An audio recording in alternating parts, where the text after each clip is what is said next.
floor to the Honourable Niko Nawaikula. You have the floor, sir. Thank you, Honourable Speaker. The position from this side of the House has been stated by my colleagues, in that we will support this enactment. And I would like to indicate some concerns in relation to it, which we should bear in mind and watch out for. Honourable Speaker, the amendment seeks to extend the time for the review of the license from 1 year to 5 years. Now, if we look at the enactment, we ask ourselves first, why did the legislators at the time selected 1 year? And that would be clear from looking at the Act. This Act, Honourable Speaker, was passed in 1973. So in 1973, when the Parliament said, in their wisdom, they did not select 5, they selected 1. And the powers for this licensing board, if you look at that, are contained in Section 4. Section 4 tells us what the licensing board will look out for before they grant a license or a renewal of someone who is operating a hotel or guest house. And very clearly, these are the things that they look for, or which are the conditions that they will look to or take into account or take into consideration before they give you a 1-year license. Or after that 1 year, reviewable another year.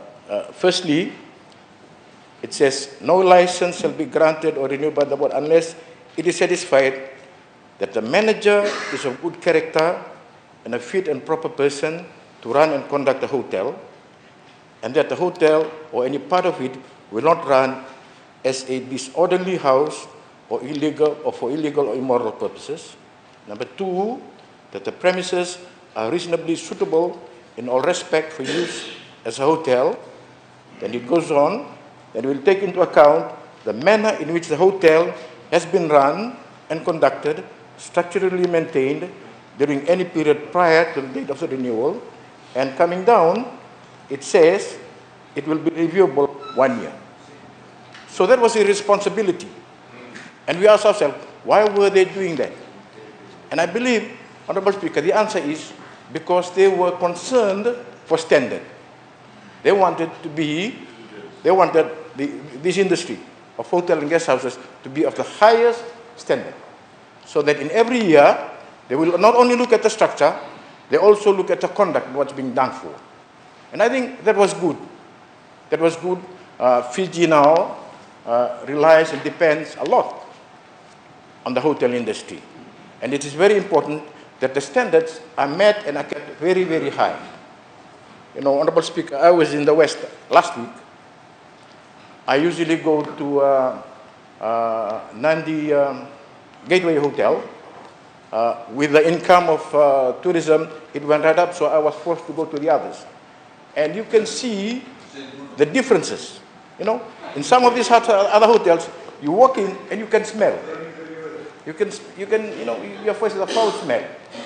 And the concern there is that, with the tourism coming in, we don't want them. We want standards to be in compliance for every hotel.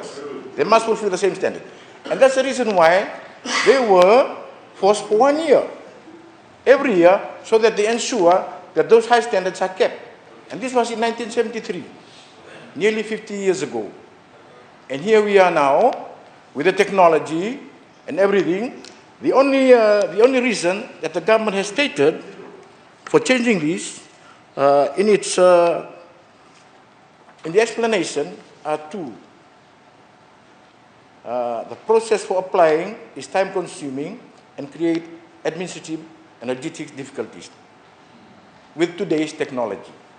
I disagree with that, with today's technology, and the concern and the area that I wish for us to look out for is that this might reduce the standards in the hotel. So that's my contribution to this. Thank you, Honourable Speaker. I thank the Honourable Niko Nawaikula.